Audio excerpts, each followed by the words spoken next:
जय हिंद, नमस्कार प्यारे साथियों। स्वागत है आप सभी का उत्कर्ष एकेडमी खिलचीपुर के ऑनलाइन प्लेटफॉर्म में। दोस्तों, जैसा कि आप सभी जानते हैं कि railway, RPF, constable and SI का नोटिफिकेशन जारी हो चुका है और दोस्तों 15 अप्रैल से इसके ऑनलाइन फॉर्म अप्लाई होने लग जाएंगे।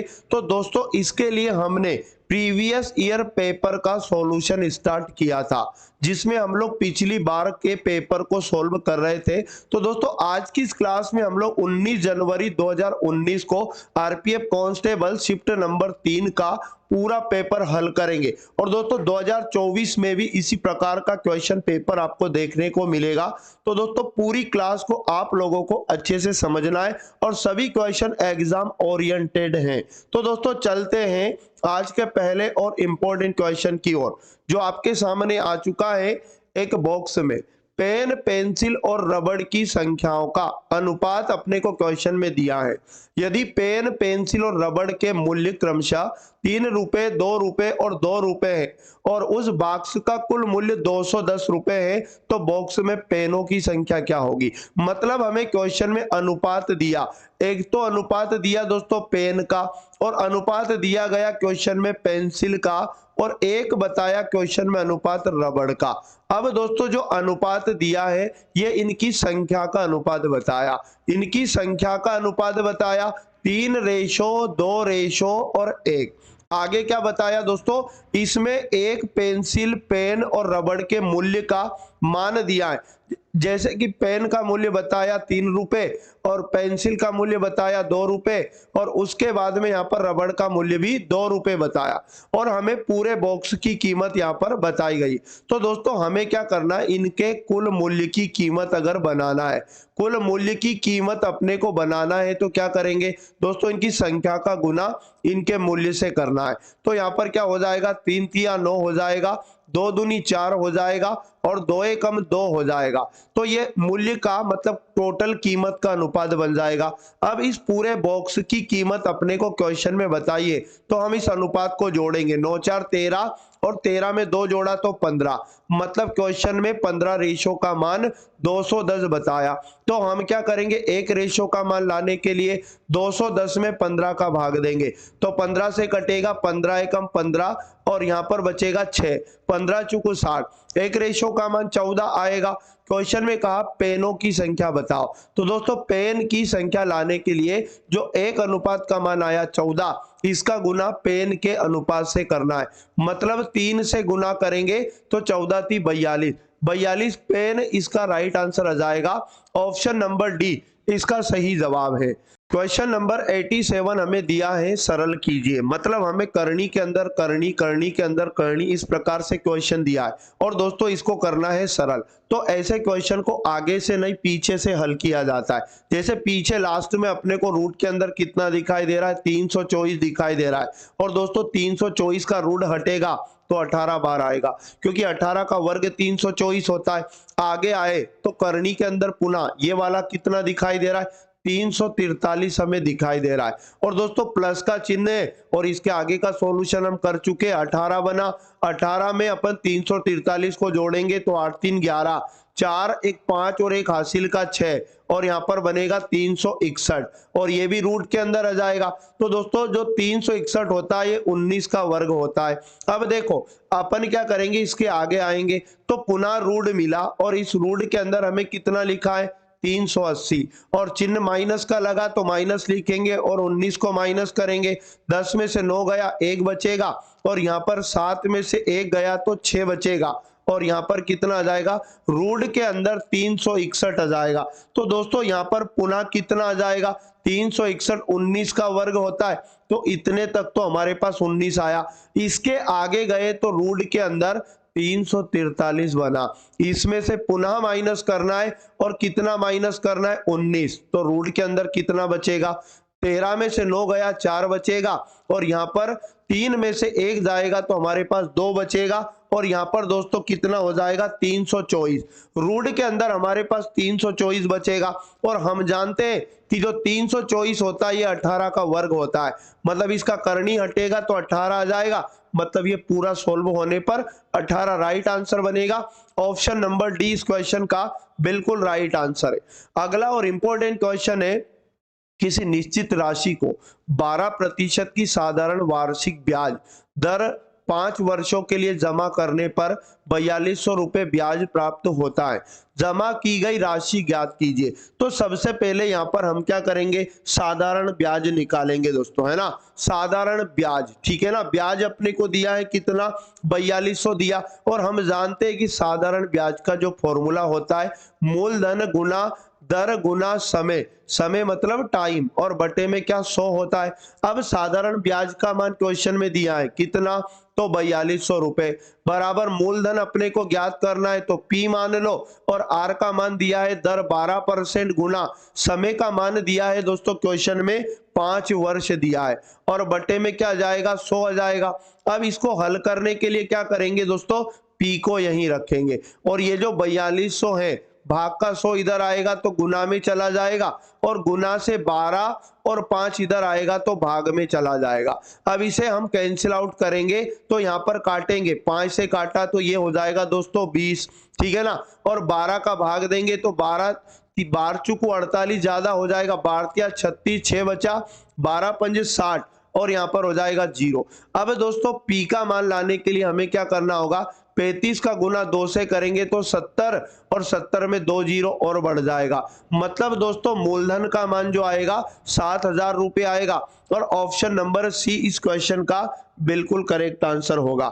आई होप कि दोस्तों क्वेश्चन आपको समझ में आ चुका होगा, ऐसी आशा और उम्मीद है। अगला और इंपॉर्टेंट क्वेश्चन हमें दिया है 89 नंबर। इसमें बोला गया निर्देश निम्न लाइन ग्राफ 2001 से 2006 के बीच 6 वर्षों की अवधि में एक परीक्षा में शामिल हुए कुल अभ्यर्थियों और सफल हुए कुल अभ्यर्थियों के प्रतिशत की जानकारी देता है। और क्वेश्चन में बोला कि 2003 और 2005 में परीक्षा में शामिल अभ्यर्थियों की कुल संख्या 1,05,000 थी। मतलब दोस्तों 2003 का और 2005 का टोटल डेटा दिया है, 2003 का और 2005 का टोटल डेटा दिया अपने को, पास होने वाले अभ्यर्थी 10 और उसके बाद में 5000, क्लियर ना। और क्वेश्चन में कहा गया तो इन दोनों वर्षों में सफल होने वाले कुल अभ्यर्थियों की संख्या ज्ञात कीजिए, और 4 ऑप्शन दिए। तो देखो हम क्या करेंगे, इस ग्राफ में चेक करेंगे कि 2003 में कितने प्रतिशत विद्यार्थी सफल हुए थे। तो 2003 में दोस्तों 75% विद्यार्थी सफल हुए, और यहाँ पर अगर बात करें 2005 की तो 2005 में 64% अभ्यर्थी सफल हुए। अब हमें जो डेटा दिया है दोस्तों इन दोनों का मिला के दिया है, तो यहाँ पर मैं आपको बता दूं अलग अलग इनकी संख्या लाना संभव नहीं है, मतलब यहाँ पर इनका अलग अलग मान नहीं आ पाएगा, इसलिए यहाँ पर अपने को राइट आंसर करना है आंकड़े अपर्याप्त। क्लियर, चलो बात करते हैं 90 नंबर की 90वां क्वेश्चन।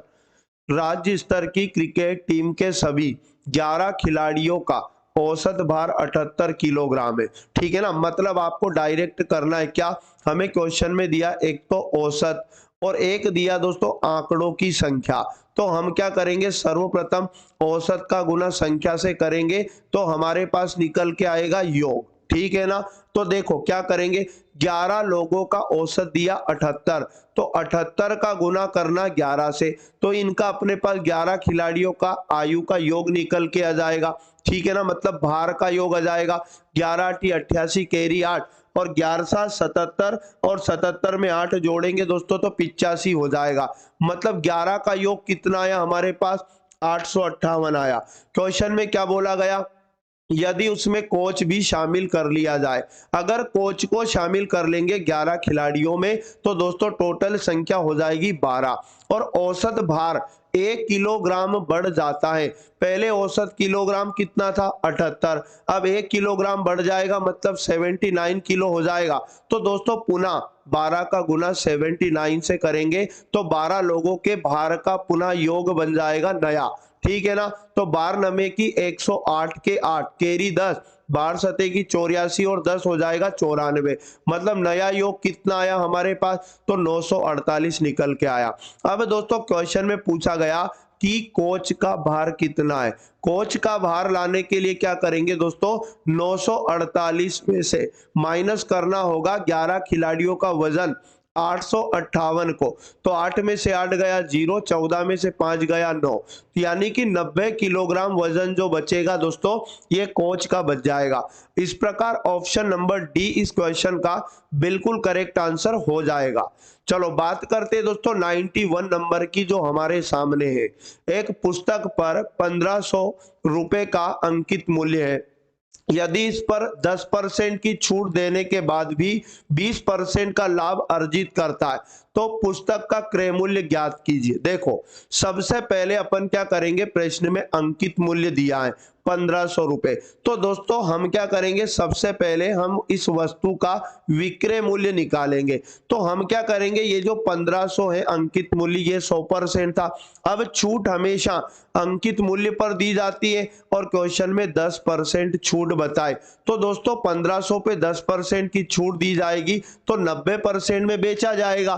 तो हम क्या करेंगे, 1500 का 90% निकालेंगे तो 2 जीरो से 2 जीरो कट जाएगा और 15 नमे की होता है 135, यानी कि वस्तु को 1350 रुपए में बेचा गया। अब क्वेश्चन ने यह कहा कि छूट देने के बाद भी 20% का लाभ होता है और दोस्तों लाभ हानि हमेशा क्रय मूल्य पर होता है, क्रय मूल्य को 100% माना। अब 20% लाभ होता है तो दोस्तों हमें क्या करना है, क्रय मूल्य का 120% निकालना है। तो हमारे पास विक्रय मूल्य आएगा और विक्रय मूल्य का मान अपन लेके आ चुके हैं कितना, 1350, तो इसे कहाँ लिखेंगे, बराबर में लिखेंगे। अब दोस्तों हमें लाना है क्रय मूल्य का मान, किसका मान लाना है, क्रय मूल्य का। तो हम क्या करेंगे, 1350 भाग का 100 हो जाएगा गुना में और गुना का 120 इधर आएगा तो भाग में आ जाएगा। इसे काटेंगे, 0 से 0 कटेगा। अब यहाँ पर अगर बात करें 3 का भाग लगाओ, 3 चुक 12 हो जाएगा, 3 चुक 12, 1 बचा, 3 पंज 15 और 4 से काटेंगे दोस्तों 100 को तो ये 25 बार कट जाएगा। अब हम क्या करेंगे, यहाँ पर इसको गुना करेंगे, 25 पंज 125 कैरी 12, 25 चुक 100 और 12 को जोड़ेंगे तो 112, यानी कि 1125 रुपए इस पुस्तक का याद रखना क्रय मूल्य हो जाएगा। और ऑप्शन नंबर कौन सा, डी वाला इसका बिल्कुल राइट आंसर हो जाएगा। आई होप कि क्वेश्चन दोस्तों आपको समझ में आ चुका होगा। बात करते अगले क्वेश्चन की और अति महत्वपूर्ण, 46 सेंटीमीटर भुजा वाले समबाहु त्रिभुज का क्षेत्रफल ज्ञात कीजिए। और मैं आपको बता दूं कि ये फॉर्मूला तो आपको हमेशा रट के रखना है कि समबाहु त्रिभुज जो होता है दोस्तों, समबाहु त्रिभुज का जो क्षेत्रफल का फॉर्मूला होता है वो होता है रूट के अंदर 3/4 गुना ए की पावर 2, जहां पर दोस्तों ए का मान आपको इसकी भुजा मानना है और क्वेश्चन में ए का मान दिया है कितना, 46 सेंटीमीटर दिया है। तो दोस्तों क्षेत्रफल लाने के लिए हम क्या करेंगे, रूट का 3/4 ऐसा लिखा और गुना में ए की पावर 2 मतलब 46 की पावर 2, तो 46 का 2 बार हम गुना कर लेंगे पावर 2 हट करके, क्लियर ना। अब इसको हल करेंगे तो 2 से काटा 2 दूनी 4, 2 का भाग 46 में 23 बार जाएगा, फिर इस 2 का भाग भी 46 में 23 बार जाएगा। तो दोस्तों 23 का गुना 23 से करेंगे हम लोग तो 23 का वर्ग कितना होता है दोस्तों, 529 होता है और 529 में रूट 3 का गुना करेंगे तो 529 रूट 3 सेंटीमीटर स्क्वायर में इसका क्षेत्रफल बन जाएगा। ऐसा ऑप्शन नंबर डी में आपको दिया है, तो ऑप्शन नंबर डी इस क्वेश्चन का बिल्कुल करेक्ट आंसर हो जाएगा। चलो बात करते हैं दोस्तों अगले प्रश्न की। 36,800 रुपये को 15% की वार्षिक चक्रवृद्धि ब्याज दर पर 2 सालों के लिए जमा करने पर प्राप्त होने वाली कुल राशि बताना। मतलब आपको मिश्र धन लाना है दोस्तों, और मिश्र धन क्या होता है, मूलधन प्लस ब्याज, जिसमें अपने को मूलधन तो दिया है। तो डायरेक्ट लाने का तरीका समझो, जब भी आपको चक्रवृद्धि ब्याज के केस में मिश्र धन लाना है तो दोस्तों आप क्या करो, ये 15% जितनी भी दर देता है इस दर का फ्रैक्शन बना लो। कैसे बनाते, तो 15/100 करना, जिससे परसेंट हटेगा और काटना 5 से, तो 5 3 15 और 5 से काटेंगे 5 दूनी 10 और 0, तो नीचे वाला मान इस फ्रैक्शन में मूलधन होगा 20 और ऊपर वाला मान चक्रवृद्धि ब्याज होगा 3। तो 20 पर 3 का ब्याज लगेगा, तो 23/20 याद रखना, यहाँ पर मिश्र धन बटे मूलधन का मान बनेगा। अब दोस्तों डायरेक्ट क्या करना मिश्र धन लाने के लिए, ये जो 36,800 दिया है मूलधन, इसका आपको निकालना होगा 23/20 और उतनी बार 23/20 निकालोगे जितना समय दिया है। अगर 2 वर्ष दिया तो 2 बार, 3 वर्ष दिया तो 3 बार, तो यहाँ पर हमें 2 वर्ष दिया तो हम 23/20 का 2 बार गुना करेंगे, 23/20। अब अपने को क्या करना है, इसको सोल्व करना है। तो देखो ये 2 0 से 2 0 कट हो जाएगा और 2 का गुना 2 से करेंगे 4 बनेगा। 4 का भाग दोस्तों अपने को देना है 368 में, 4 नाम 36 और 4 दूनी 8, ठीक है। तो 92 गुना 23 हमारे पास बचेगा। अब 23 का गुना 23 से करेंगे दोस्तों तो 529, क्योंकि 23 का वर्ग 529 होता है, और गुना कितना और करेंगे 92। तो दोस्तों यहाँ पर हमारा राइट आंसर निकल के आ जाएगा। जब ये मल्टीप्लाई हम लोग करेंगे दोस्तों तो 48,668 हमारा उत्तर बन जाएगा और ये डायरेक्ट आपका मिश्र धन होगा। तो 48,668 दिया है ऑप्शन नंबर बी में, जो इसका बिल्कुल राइट आंसर हो जाएगा। आई होप कि दोस्तों क्वेश्चन आपको समझ में आ चुका होगा, ऐसी आशा और उम्मीद है। चलो बात करते हैं अगले प्रश्न की, जो आपके सामने पुनः आ चुका है। कोई दुकानदार एक वस्तु को 205 रुपए में खरीदकर 164 रुपए में बेचता है, प्रतिशत हानि ज्ञात कीजिए।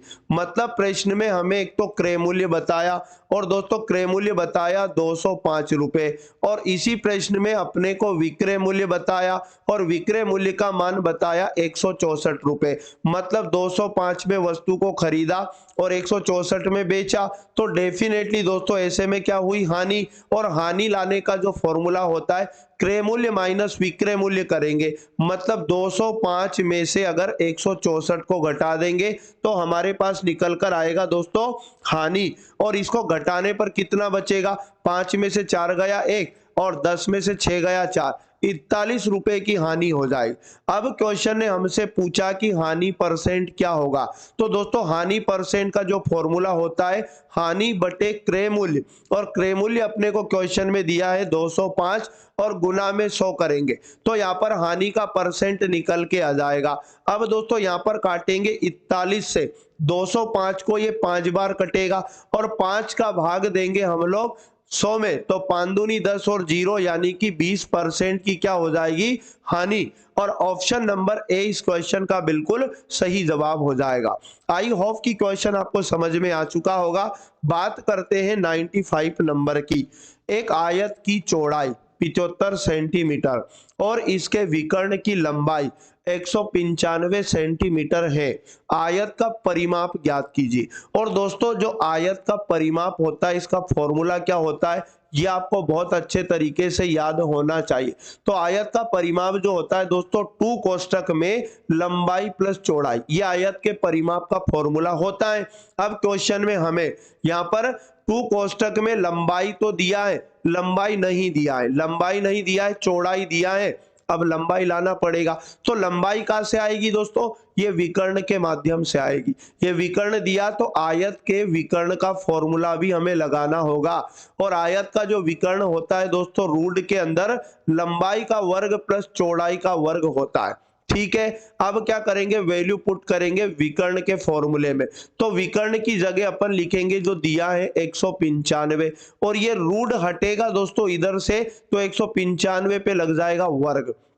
क्लियर ना। और यहां पर मैं आपको बता दूं कि बराबर में है ना, रूट तो हट चुका है, लंबाई का वर्ग हमें लाना है और प्लस चौड़ाई का वर्ग। तो चौड़ाई दिया है दोस्तों 75, तो हम 75 का क्या करेंगे, वर्ग करेंगे। अब सिंपली अपने को क्या करना पड़ेगा, 195 का वर्ग करेंगे, तो 5 का वर्ग 25, 19 में एक जोड़ा 20 और 20 का गुना 19 से करेंगे, 19 दूनी 38 यानी कि 380, 25 तो याद रखना 195 का वर्ग होगा, और प्लस का 75 का वर्ग इधर आएगा तो माइनस का हो जाएगा। इसमें से 75 का वर्ग घटाएंगे, 5 का वर्ग 25 और साथ में एक जोड़ा 8, 8 7 56, 25 75 का वर्ग होता है। तो बराबर में हमारे पास लंबाई का क्या बच जाएगा, वर्ग बच जाएगा। तो दोस्तों ये घटाने पर हमारे पास कितना बचेगा, 324। 324 डबल जीरो हमारे पास बचेगा और ये एल वर्ग का मान है, तो एल का वर्ग हटाएंगे तो इसमें लग जाएगा रूट, जिससे हमारे पास क्या आ जाएगा, एल का मान आ जाएगा। तो दोस्तों 324 डबल जीरो किसका वर्ग होता है, 180 का, तो बाहर 180 आ जाएगा, मतलब ये एल का मान आ जाएगा। अब क्वेश्चन ने पूछा परिमाप बताओ, तो लंबाई आ चुकी है 180, तो टू कोष्टक में लंबाई की जगह लिखेंगे 180 प्लस चौड़ाई, क्वेश्चन में दिया है 75, तो हमारे पास डायरेक्ट आ जाएगा 2 गुना और 125 में दोस्तों अपने को जोड़ना पड़ेगा 75, तो 255 यहाँ पर बनेगा और 255 का गुना करेंगे तो 510 हमारे पास आ जाएगा इसका परिमाप सेंटीमीटर में, और यही राइट आंसर हो जाएगा। यानी कि ऑप्शन नंबर डी इस क्वेश्चन का बिल्कुल करेक्ट आंसर हो जाएगा। बात करें 96 नंबर की, जो हमें दिया है एक प्रतियोगी परीक्षा में सफल होने के लिए 100 मी को 4 परीक्षाओं में औसत 80 स्कोर की आवश्यकता है, मतलब 4 परीक्षाओं का औसत दिया 80। तो दोस्तों हम क्या करेंगे, योग निकालेंगे, और योग का फॉर्मूला होता है आंकड़ों का औसत गुना आंकड़ों की संख्या। तो आंकड़ों की संख्या 4 है, तो 8 चुके 32, यानी कि क्या हो जाएगा 320, यहां पर याद रखना क्या हो जाएगा, योग हो जाएगा। क्वेश्चन ने बोला कि पहली 3 परीक्षाओं में उसका स्कोर, तो हम क्या करेंगे दोस्तों, इन 3 परीक्षाओं का योग भी जोड़ लेंगे। अलग अलग स्कोर बताया, पहली परीक्षा में 76 मिला, फिर 86 मिला और 96 मिला, तो दोस्तों इनको हम लोग क्या करेंगे, जोड़ लेंगे, 3 परीक्षाओं का योग बनेगा टोटल 258। क्लियर ना। अब हम क्या करेंगे, 4 परीक्षाओं के योग में से 3 परीक्षाओं का योग घटा देंगे तो चौथी परीक्षा का योग बच जाएगा, यानी कि 320 में से 258 को माइनस करना होगा, तो 10 में से 8 गया 2 और 11 में से 5 गया 6, तो यानी कि 62 अंक दोस्तों उसको चौथी परीक्षा में लाना होंगे। ऑप्शन नंबर सी इस क्वेश्चन का बिल्कुल करेक्ट आंसर हो जाएगा।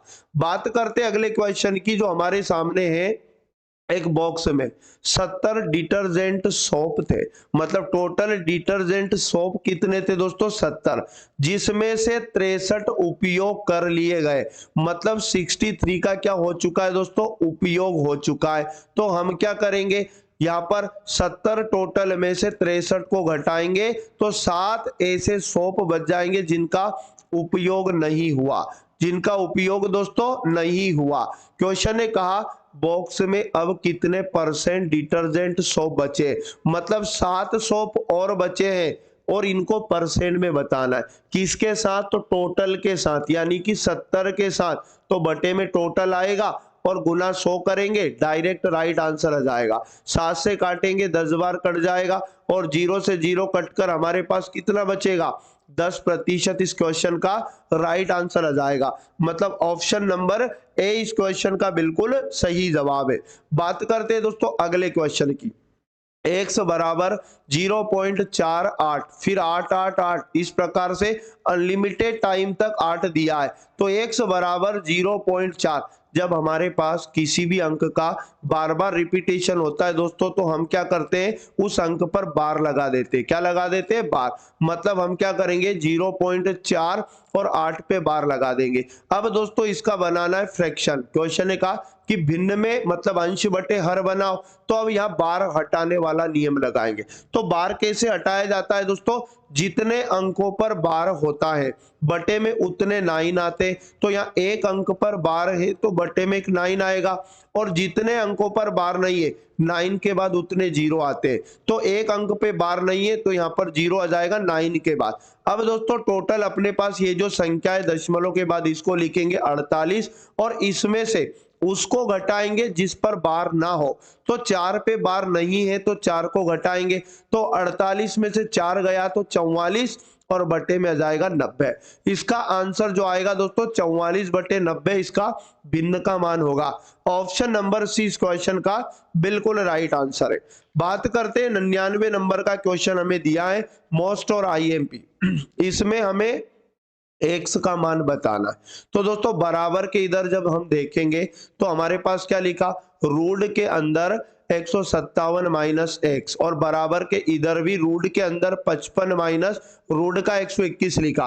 तो दोस्तों जब ऐसी इक्वेशन आपके पास आए तो ये दोनों करनी से करनी कट जाएगी, तो फाइनली अपने पास क्या बचेगा, 157 माइनस एक्स, और बराबर में इधर बचेगा 155 और माइनस रूट के अंदर बचेगा 121। क्लियर। अब हम क्या करेंगे दोस्तों, यहाँ पर हम x को इधर लेके आएंगे तो ये काई का हो जाएगा प्लस का, और यहाँ पर लिखेंगे अपन 157 और ये 55, 155 इधर आएगा तो माइनस का हो जाएगा। क्लियर ना। और रूट का 121 इससे बाहर आ जाएगा 11, 11 का वर्ग 121 होता है, और माइनस का 11 इधर आएगा तो ये प्लस का हो जाएगा। तो दोस्तों सबसे पहले 157 में से अगर 155 चला जाए तो हमारे पास कितना बचेगा, 2, और यहाँ पर प्लस का कितना है 11 और बराबर में x, तो 11 में 2 को जोड़ेंगे तो दोस्तों कितना आ जाएगा 13, x का मान कितना बनेगा 13। ऑप्शन नंबर ए इस क्वेश्चन का राइट आंसर बन जाएगा। बात करते हैं 100 नंबर का क्वेश्चन दिया है, निम्न में से कौन सी संख्या 12 से विभाज्य है। तो दुनिया की कोई भी संख्या अगर 12 से विभाज्य होने की बात करें तो वो 3 से भी डिवाइड होना चाहिए और वो 4 से भी पूरी पूरी विभाजित होना चाहिए। तो दोस्तों ना तो 3 का भाग लगाना ना 12 का भाग लगाना, इनका रूल लगाना है। कोई भी संख्या में 4 से विभाजित होने का रूल ये होता है कि उस संख्या के आखिरी के 2 अंक अगर 4 से कटते हैं तो वो पूरी संख्या 4 से कटेगी। तो दोस्तों यहाँ पर पहले ऑप्शन में आखिरी के 2 अंक 82 है, और 82 में 4 का भाग देंगे तो पूरा पूरा विभाजित नहीं है, मतलब ये संख्या 4 से नहीं कटती, मतलब दोस्तों ये डेफिनेटली 12 से भी नहीं कटेगी। अब दूसरे नंबर का ऑप्शन में अंतिम 2 अंक 10 है, और 10 में 4 का भाग देंगे तो पूरा पूरा विभाजित नहीं हो रहा है, तो दोस्तों ये संख्या भी 12 से नहीं कटेगी। और यहाँ पर डी वाला ऑप्शन दिया इसमें 46, और 46 में 4 का भाग पूरा पूरा नहीं जा रहा है, तो ये संख्या भी 12 से नहीं कटेगी। यानी अब हमारे पास एक ही ऑप्शन है, ऑप्शन नंबर सी, इसके आखिरी 2 अंक में 4 का भाग दिया तो 16 में 4 का भाग पूरा पूरा जा रहा है, और ये संख्या दोस्तों डेफिनेटली 3 से भी विभाजित है, इसलिए संख्या 12 से भी कटेगी। तो ऑप्शन नंबर सी इस क्वेश्चन का बिल्कुल सही जवाब है। चलो अगला और अति महत्वपूर्ण क्वेश्चन दिया है कि 41 मीटर प्रति सेकंड की गति से चल रही कोई ट्रेन एक सिग्नल को 11 सेकंड में पार करती है। ट्रेन की लंबाई अपने को बताना है। ट्रेन की दोस्तों अपने को लंबाई बताना, और लंबाई यानी कि दूरी का फॉर्मूला लगाना है, और दूरी बराबर होता है दोस्तों चाल इंटू समय। चाल इंटू समय दूरी का फॉर्मूला होता है। प्रश्न में हमें चाल बताइए 41 मीटर पर सेकंड, और समय की बात करें तो दिया है 11 सेकंड। तो दोस्तों याद रखना यहाँ पर डायरेक्ट हमारे पास क्या आ जाएगी, दूरी आ जाएगी, और ये उस ट्रेन की लंबाई होगी, क्योंकि ट्रेन ने दोस्तों एक सिग्नल को पार किया है 11 सेकंड में, जिसमें उसने खुद की लंबाई को बस पार किया है। तो 11 एकम 11 कैरी 1, 11 चुके 44 और 1 हो जाएगा 45, तो 451 मीटर इस ट्रेन की क्या आ जाएगी लंबाई, यानी कि ऑप्शन नंबर सी इस क्वेश्चन का बिल्कुल सही जवाब हो जाएगा। आई होप कि क्वेश्चन आपको समझ में आ चुका होगा। बात करें 102 नंबर की, किसी संख्या के 80%, ठीक है ना। तो दोस्तों सबसे पहले अपने को क्या करना है, एक संख्या मान लेना है। मान लिया जाए कि एक संख्या x थी, क्योंकि क्वेश्चन ने बोला किसी संख्या के, तो संख्या नहीं बताई तो हम x मान लेंगे, तो x का हम निकालेंगे 80%, ठीक है ना, परसेंट निकालना है। फिर बोला कि उसका भी 75%, तो पुनः गुना लगाकर हम 75% निकालेंगे। क्लियर ना। काके की का मतलब गुना होता है। पुनः दोस्तों लिखा है कि उसका भी 66.67%। तो दोस्तों यहाँ पर ये जो 66.67% लिखा है, इसकी जगह आप डायरेक्ट इसका फ्रैक्शन मान रखोगे 2/3, तो डायरेक्ट हम 66.67% की जगह 2/3 निकालेंगे, और उसका भी दोस्तों बोला है 25%, तो यहाँ पर 25% निकालेंगे, और बराबर में इसका मान दिया है क्वेश्चन में 5417, ठीक है ना। अब दोस्तों अपने को करना क्या है, x का मान लाना है, जिससे हमारे पास वो संख्या आ जाएगी। तो इनको काटते 25 या 75, 25 चुके 100, ये 3 से 3 कट जाएगा, और यहाँ पर 4 का भाग 80 में देंगे 20 बार कटेगा, और 20 का भाग 100 में देंगे 5 बार कटेगा। 5 का भाग दोस्तों 25 में देंगे तो यहाँ पर 50 25 5 बार कटेगा। 5 का भाग 100 में देंगे तो 20 बार कटेगा। 2 का भाग 20 में देंगे 10 बार कटेगा। मतलब x का मान लाने के लिए सिर्फ भाग में 10 बचा और भाग का 10 इधर जाएगा तो 5417 के गुना में जाकर इससे गुना हो जाएगा तो एक जीरो बढ़ जाएगा।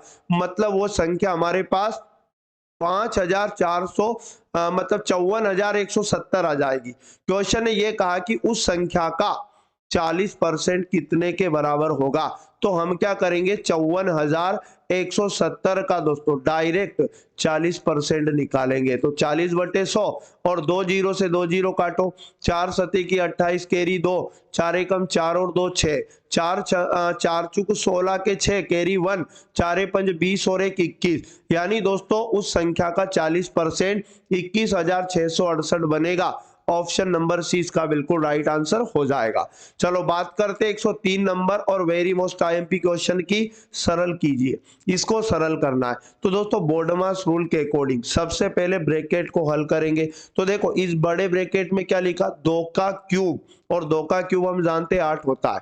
और आगे लिखा दोस्तों भागित, और यहाँ पर कितना 4, और फिर इस पर पावर 2 लिखी है। ठीक है ना। तो यहाँ पर देखो 4 का भाग 8 में जाएगा 2 बार, तो हमारे पास ब्रैकेट के अंदर सोल्व होने पर 2 आया और इसकी पावर 2 लिखी है। तो 2 की पावर 2 यानी 2 का वर्ग 4 होता है, तो हमने लिखा 4। अब क्या करना है देखो इधर तो 4 आया, आगे प्लस का साइन लगाए, और फिर देखो रूट के अंदर कितना आया। तो रूट के अंदर ब्रैकेट में लिखा 156 और यहाँ पर आगे माइनस लिखा और फिर रूट का 144 लिखा। और हम जानते हैं 144 का रूट हटेगा तो फाइनली 12 बाहर आएगा, क्योंकि 12 का वर्ग 144 होता है।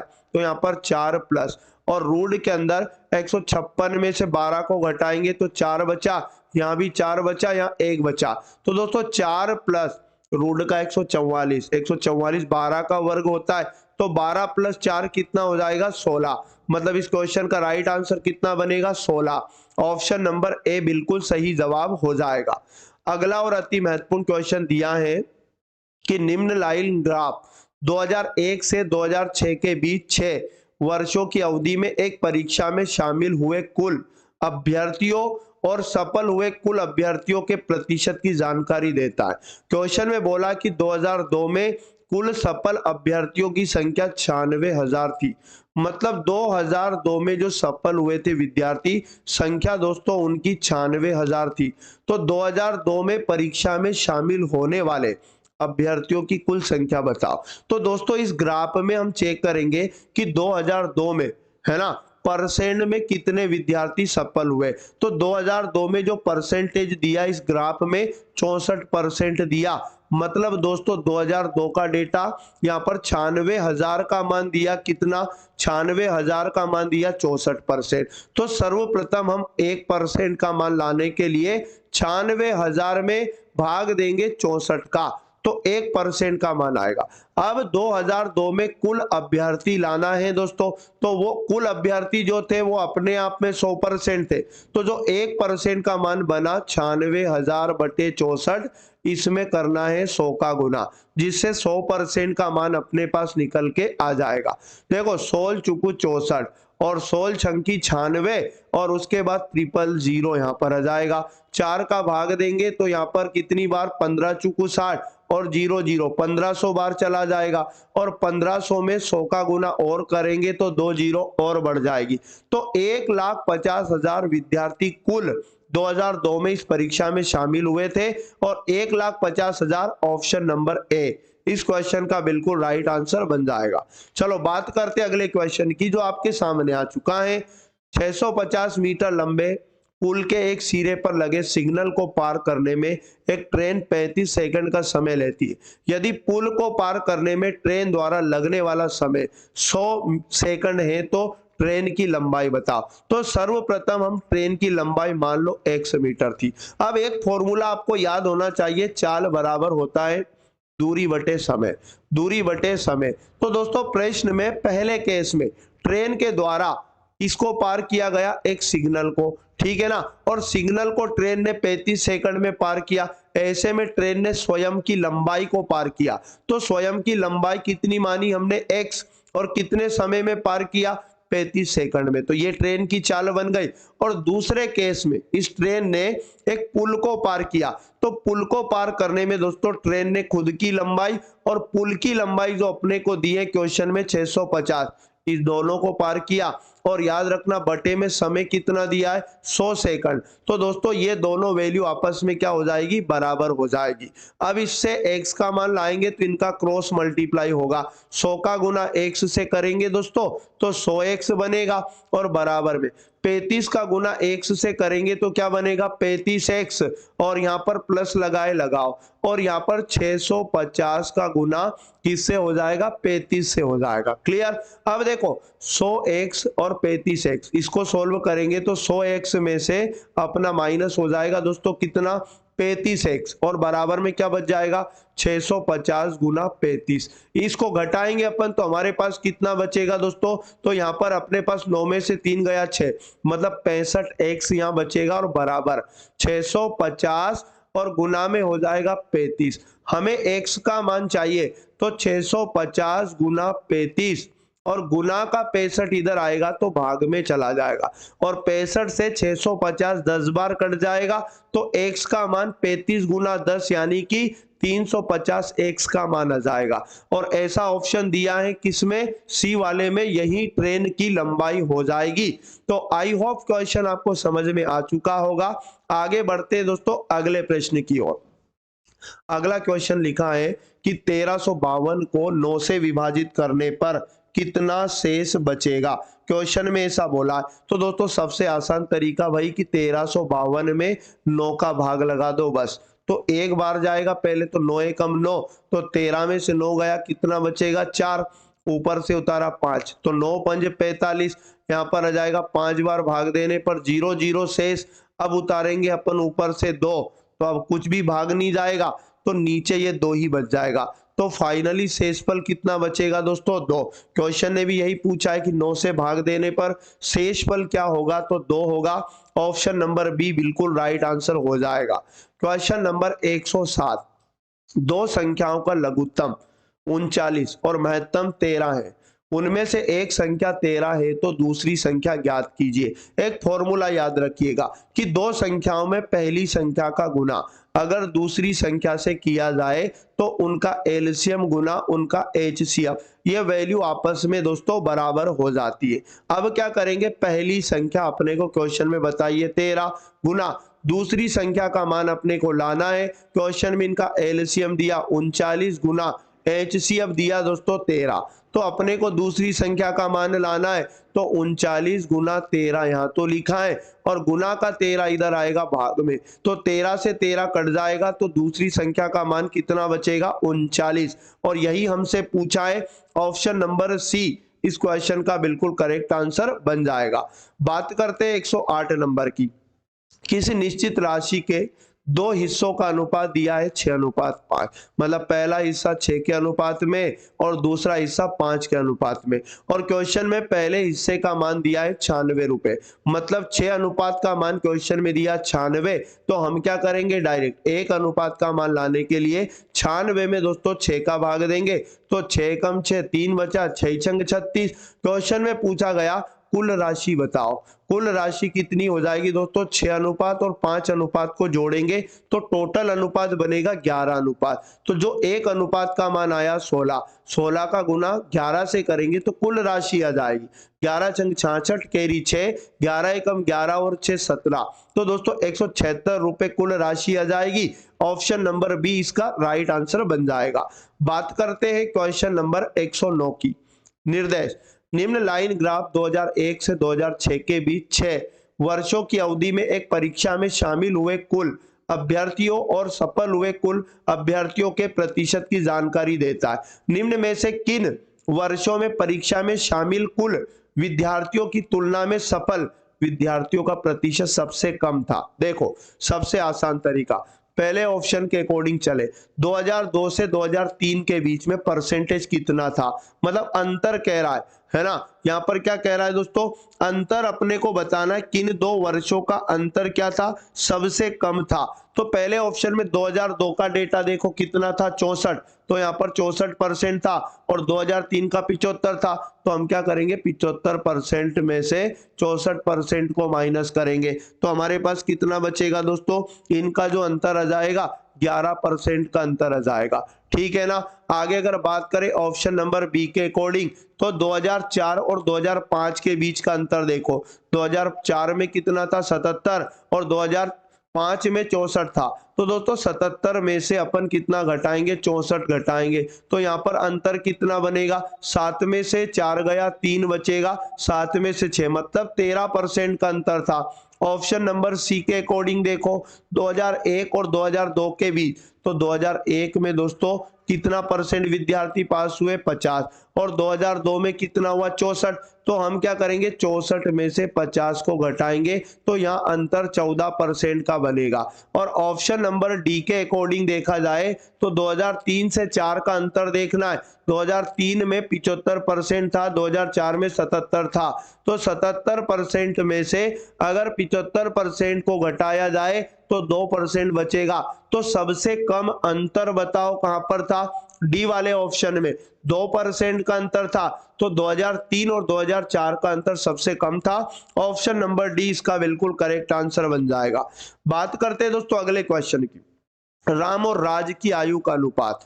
प्रश्न में एक तो राम का नाम आया, एक नाम आया दोस्तों राज का, और आयु का अनुपात दिया है 4:5। क्लियर। उनकी आयु का योग 198 है। तो दोस्तों अनुपात का भी योग करेंगे, 5 में 4 को जोड़ा 9, और 9 अनुपात का मान दिया क्वेश्चन में 198। एक अनुपात का मान लाने के लिए 198 में 9 का भाग देंगे, 9 दूनी 18, एक बचा, 9 दूनी 18, तो एक अनुपात का मान कितना आया, 22 आया। क्वेश्चन में कहा गया कि उनकी आयु के बीच अंतर बताओ। तो दोस्तों अंतर पूछा है तो अनुपात का अंतर देखो, 5 में से 4 को घटाया तो एक अनुपात का अंतर है, तो एक अनुपात का मान हमारे पास आ चुका है 22, तो 22 गुना 1 करेंगे तो 22 वर्ष का अंतर आ जाएगा। ऑप्शन नंबर ए इस क्वेश्चन का राइट आंसर बन जाएगा। बात करते हैं दोस्तों 111 नंबर की, 8200 रुपये को 12% साधारण वार्षिक ब्याज की दर से 4 वर्षों के लिए जमा करने पर प्राप्त होने वाला, है ना, कुल राशि बताओ, मतलब मिश्र धन बताना है। तो सबसे आसान तरीका कि पहले तो साधारण ब्याज निकालो। साधारण ब्याज बराबर principal into rate into time और बटे में 100 होता है। तो अपन साधारण ब्याज लाना चाहते हैं, तो मूलधन दिया है क्वेश्चन में 8200 लिखेंगे। उसके बाद दर का मान दिया है 12% गुना समय दिया दोस्तों 4 वर्ष और बटे में 100 करेंगे तो साधारण ब्याज आ जाएगा। 12 गुना 4 करोगे 48, और 48 का गुना कितने से करना है, 82 से। तो 48 गुना 82 करने पर दोस्तों हमारे पास क्या निकल के आ जाएगा, साधारण ब्याज 3936। इनका गुना करने पर 3936 रुपए ब्याज आएगा। क्वेश्चन में कहा गया कि मिश्र धन बताओ, और दोस्तों जो मिश्र धन होता है वो होता है मूलधन प्लस ब्याज, जिसमें मूलधन दिया है क्वेश्चन में 8200 और ब्याज दिया है दोस्तों 3936 हम लेकर आए। इन दोनों को जोड़ देंगे तो यहाँ 6 बनेगा, यहाँ 3 बनेगा, 9 2 11 कैरी 1 8 3 11 1 12, तो 12136 रुपए कुल मिश्रधन प्राप्त होगा। ऑप्शन नंबर डी इसका राइट आंसर हो जाएगा। अगला क्वेश्चन दिया कि एक वस्तु को 189 रुपए में बेचने पर 10% की हानि होती है, उस वस्तु का क्रय मूल्य बताओ। देखो दुनिया की कोई भी वस्तु का क्रय मूल्य अपने आप में 100% होता है, और 10% हानि पर बेचा गया, मतलब क्रय मूल्य का अगर हम 90% निकालें, 100% पर 10% की हानि हुई तो 90% में बेचा गया, और 90% का मान दिया है, 90% निकालेंगे क्रय मूल्य का तो 189 विक्रय मूल्य का मान दिया है, तो बराबर में 189। क्वेश्चन में पूछा क्रय मूल्य बताओ, तो हम क्या करेंगे 189 भाग का 100 गुना में जाएगा, और गुना का 90 दोस्तों भाग में आ जाएगा, तो 0 से 0 कटेगा, 9 का भाग देंगे, 9 दूनी 18, 9 एकम 9, 21 का गुना 10 से करेंगे 210 रुपए क्या आ जाएगा, वस्तु का क्रय मूल्य आ जाएगा। ऑप्शन नंबर सी इसका बिल्कुल सही जवाब है। आई होप की जानकारी दोस्तों आपको समझ में आ गई होगी, ऐसी आशा और उम्मीद है।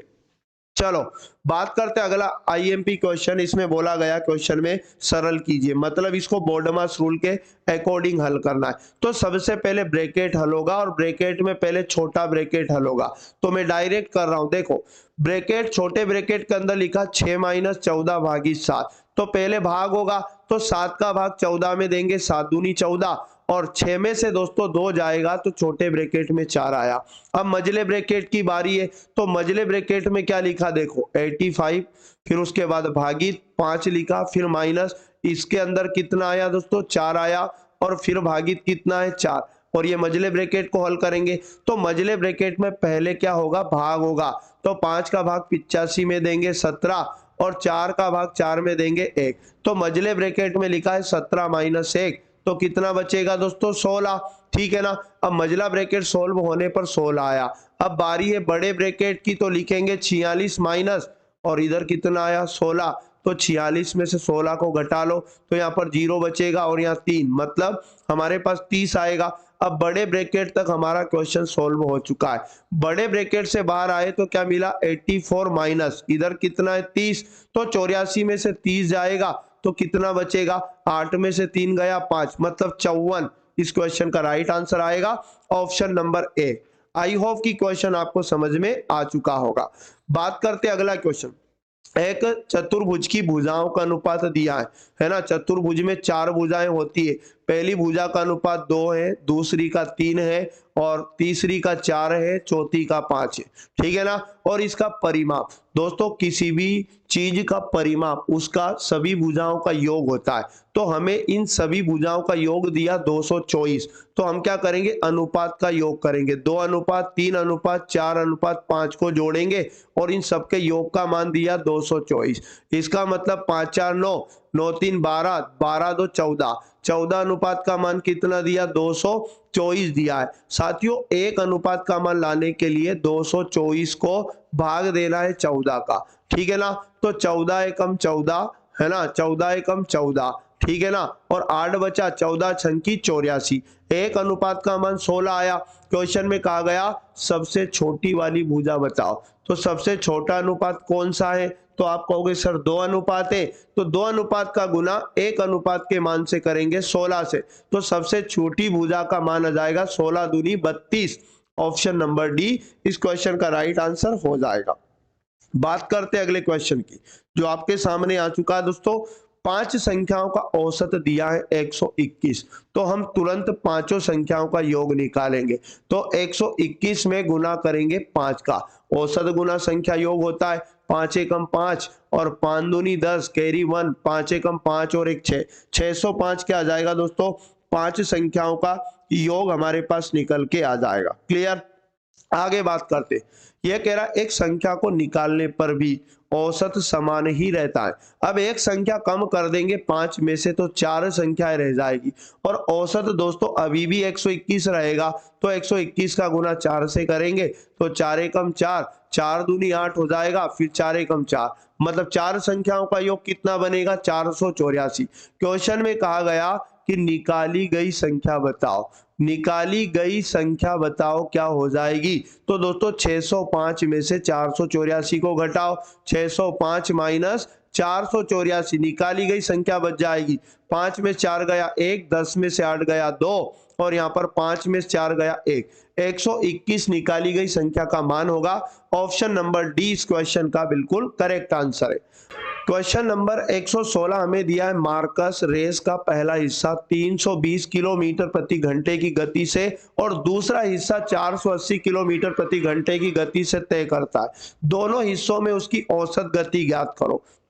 जब कभी प्रश्न में दोस्तों 2 चालें दी हो और हमें लेके आना हो औसत चाल, एक फॉर्मूला याद रखो 2xy बटे x प्लस वाई।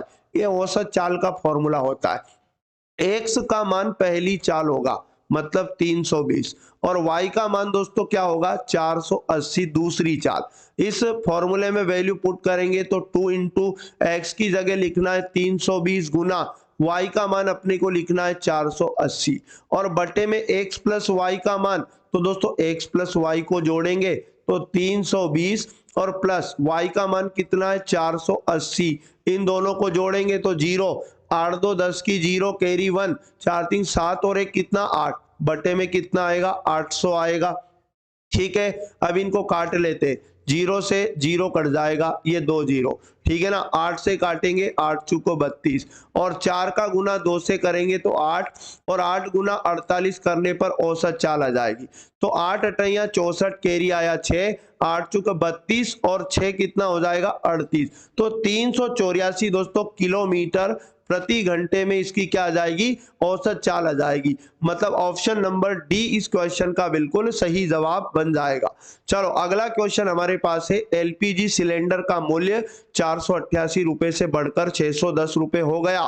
ठीक है ना, मतलब प्रारंभ में जो मूल्य था दोस्तों 488 था और कितना हो गया 610, तो मूल्य में कितनी वृद्धि हो गई, पहले तो ये निकाल लेते। तो 610 में से अपने को 488 माइनस करना होगा, 10 में से 8 गया 2, 0 में से 8 गया 2 और यहाँ पर कितना बचेगा दोस्तों 5, 5 में 4 गया 1, यानी कि 122 की क्या हो गई वृद्धि। क्वेश्चन ने कहा खपत को कितने % तक कम कर दिया जाना चाहिए जिससे एलपीजी पर व्यय की जाने वाली राशि पूर्ववत ही रहे। मतलब वापस कमी अगर की जाए मूल्य में, पुनः पुराने मूल्य के बराबर मूल्य बनाने के लिए कमी करनी पड़ेगी। कितनी करनी पड़ेगी दोस्तों 122 की, ठीक है ना। अब किस पे कमी करनी पड़ेगी, तो 61 पे। तो दोस्तों यहाँ पर बटे में आएगा 61 यानी 0, 610 पे कमी करनी पड़ेगी। कमी का % लाने के लिए कमी बटे जिस पे कमी की जाए और गुना 100 करेंगे तो % में ये क्या होगा, कन्वर्ट हो जाएगा। अब क्या करेंगे दोस्तों, काट दो, 0 से 0 काटेंगे, 1 दूनी 2, 6 दूनी 12, मतलब 2 बार कटा और 2 का गुना 10 से करेंगे तो 20% की हमें खपत में कमी करनी पड़ेगी। ऑप्शन नंबर ए इस क्वेश्चन का बिल्कुल राइट आंसर बन जाएगा। चलो बात करते हैं अगले क्वेश्चन की। धातु के एक टुकड़े का मूल्य 155 रुपए से बढ़कर 186 रुपए हो गया। प्रारंभ में मूल्य दोस्तों 155 था और बढ़कर 186 हो गया, तो मूल्य में क्या हो गई दोस्तों, वृद्धि हो गई। कितने की, तो 186 में से 155 को घटा लेंगे, 6 में से 5 गया 1 बचेगा, 8 में से 5 गया 3 बचेगा, 31 रुपए की वृद्धि हो गई। क्वेश्चन ने कहा कि वृद्धि का % क्या होगा, तो वृद्धि को % में बदल दो, मतलब 31 को किस पर हुई दोस्तों वृद्धि, 155 पर, तो बटे में 155 होगा, गुना 100 आ जाएगा। इसको काटेंगे तो 31 पंज 155 होता है, 5 का भाग देंगे 100 में तो 20% की वृद्धि आ जाएगी। मतलब option number A correct answer बन जाएगा। 119 नंबर हमें दिया है कि कोई दुकानदार एक वस्तु को 116 रुपए में खरीद कर, मतलब 116 में खरीदा और 145 रुपए में बेच देता है, तो डेफिनेटली दोस्तों लाभ होगा। कितना होगा, तो 145 माइनस 116 करेंगे तो 15 में से 6 गया 9 और ये 3 में से 1 गया 2, 29 रुपए का क्या हुआ उसको लाभ। क्वेश्चन ने कहा उसके लाभ का % बताओ, और लाभ % बराबर क्या होता है, लाभ बटे क्रय मूल्य, तो लाभ है 29 और क्रय मूल्य है दोस्तों कितना, तो खरीदा हुआ मूल्य 116 और गुना कितना करेंगे 100 करेंगे। ठीक है, तो यहाँ पर हमारे पास क्या आ जाएगा निकल के दोस्तों, लाभ का % आ जाएगा। तो यहाँ पर अगर मैं आपसे बात करूं, इसे काटेंगे दोस्तों 29 से, ये 4 बार कटेगा, 9 चुक 36 कैरी 3 और 2 चुक 8 3 11, मतलब 4 बार, 4 का भाग 100 में देंगे तो 25% का क्या हो जाएगा लाभ। Option number A correct answer होगा। 120 नंबर में दिया है एक समचतुर्भुज जिसके विकर्णों की लंबाइयां 41 सेंटीमीटर और 42 सेंटीमीटर है, क्षेत्रफल ज्ञात करो। तो दोस्तों दोनों विकर्ण के केस में अगर कभी भी समचतुर्भुज का क्षेत्रफल पूछा जाए तो 1/2 गुना पहला विकर्ण मतलब D1 गुना दूसरा विकर्ण मतलब D2 मान लो, ठीक है ना। तो दोनों विकर्णों के गुणनफल का आधा उसका क्षेत्रफल आ जाएगा। तो हमें क्या करना पड़ेगा, 41 गुना 42, मतलब दोनों का गुना और उसमें 2 का भाग देंगे तो 2 से काटेंगे, 21 बार कटेगा 42 और 21 से कम 1 कैरी आएगा 2, 21 चुक 84 और 2 कितना हो जाएगा, 84 में 2 जोड़ेंगे 86, तो 861 याद रखना इसका क्या जाएगा क्षेत्रफल। ऑप्शन नंबर 20 का करेक्ट आंसर हो जाएगा। तो दोस्तों ये थे पूरे 120 नंबर के क्वेश्चन तक, पूरे 35 मैथ के अति महत्वपूर्ण क्वेश्चन इसी प्रकार के क्वेश्चन पुनः आपसे पूछे जाए। इससे पहले की शिफ्टों के पेपर भी दोस्तों हम सॉल्व करवा चुके हैं, जिनका प्लेलिस्ट आपको मिल जाएगा, जहां जाकर आप बाकी के पार्ट भी जरूर लगा लें। ठीक है। और दोस्तों इस क्लास का डेली पीडीएफ भी आपको टेलीग्राम पे मिलता है, और टेलीग्राम का लिंक आपको इस क्लास के डिस्क्रिप्शन में मिल जाएगा। तो दोस्तों सेशन अच्छा लगा तो सेशन को लाइक जरूर करें और अपने सभी दोस्तों तक पहुंचाने में मदद करें। तो मिलेंगे पुनः नेक्स्ट वाली क्लास में, तब तक पढ़ते रहें सभी साथी। जय हिंद, जय भारत, वंदे मातरम।